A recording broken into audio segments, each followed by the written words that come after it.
Speed 85 WPM. Be ready 5 seconds. Madam Speaker, I foresee a huge untapped potential in the field of domestic tourism in our country. We plan to take up ecotourism and education tourism in northeastern states. Special pilgrim circuits like Devi Circuit, Jain Circuit, Christian Circuit, Muslim Circuit, Sikh Circuit, Buddhist Circuit, famous temple circuit, etc. have been identified. I propose to introduce specially packaged trains for these circuits. Private participation in this area will also be encouraged. I intend to introduce some trains for pilgrims and tourists in short run also.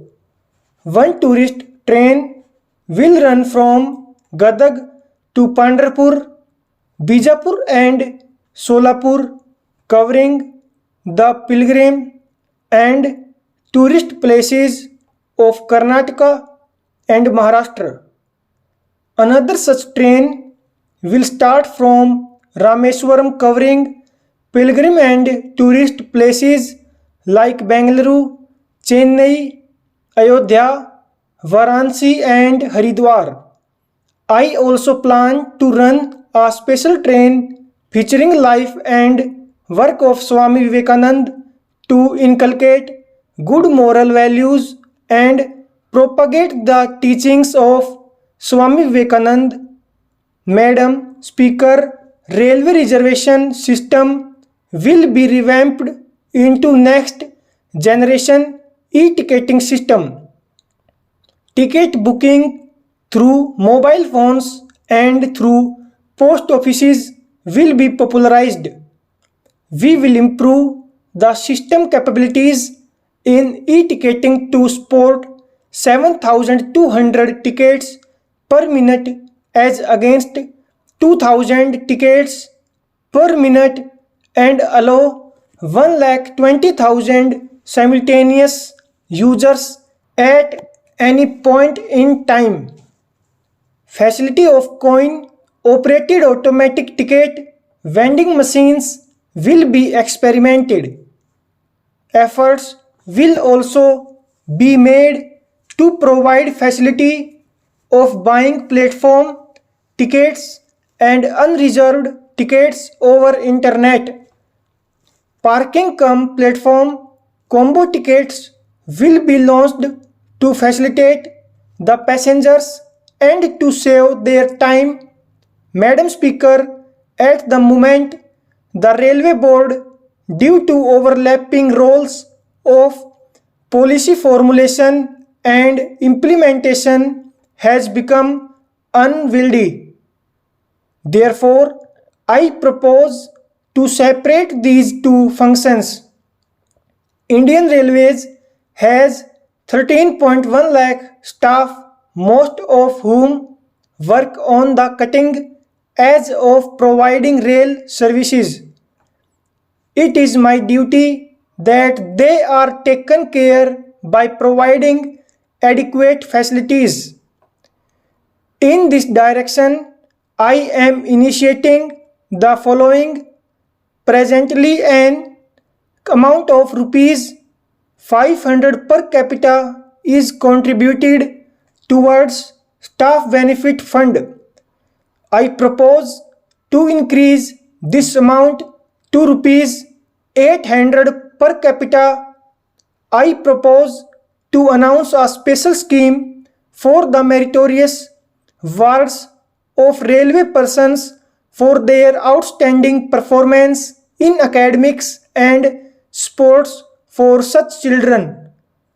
The hospital management information system will be used to integrate all health units, divisional hospitals and central hospitals as well as our impaneled hospitals.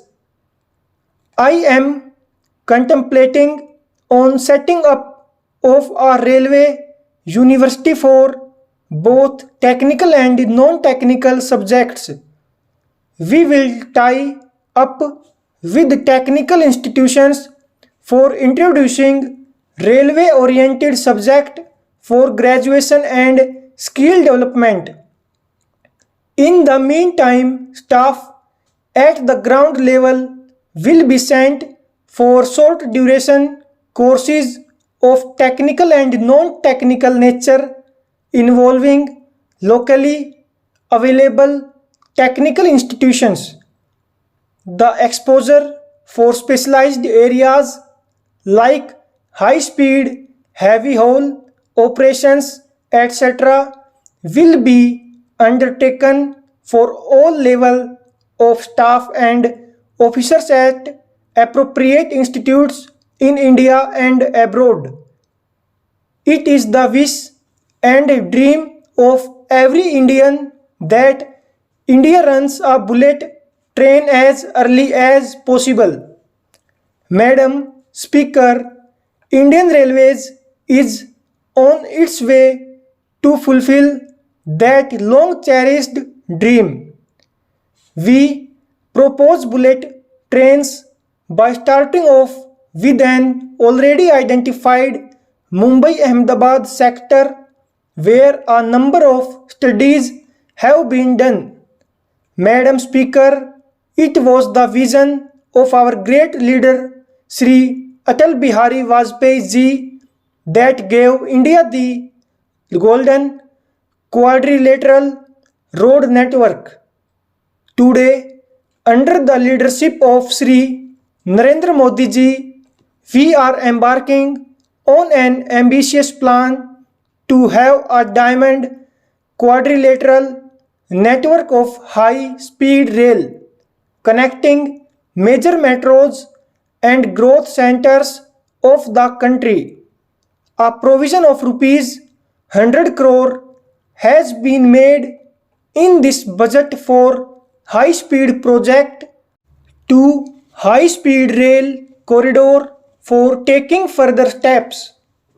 Madam Speaker, while bullet trains would require completely new infrastructure, higher speed for existing trains will be achieved by upgrading the present network. Hence, an effort will be made to increase the speed of trains to 160 to 200 km per hour in select sectors so as to significantly reduce travel time between major cities.